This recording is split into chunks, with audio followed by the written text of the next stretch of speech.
কি বিশাল খনিজ সম্পদের পাহাড় এই চন্দ্রডিঙ্গা। এই সব পাহাড়গুলো ইন্ডিয়ার ভিতরে পড়ে গেছে।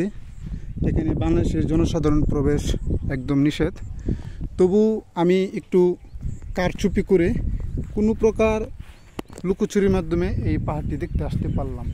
আর এখানে প্রবেশদ্বার একদম নিষেধ, যেহেতু এটা ইন্ডিয়া পড়ে গেছে।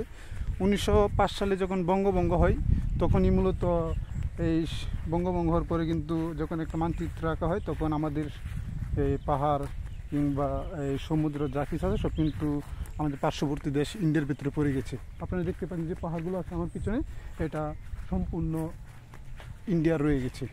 এবং এখানে এরপরে কিন্তু মেঘালয়। আমরা যদি পাহাড়ের চূড়ায় উঠতে পারি তাহলে পাহাড়ের চূড়ায় থেকে কিন্তু আমরা মেঘালয় দেখতে পারবো একদম খুব সহজভাবেই।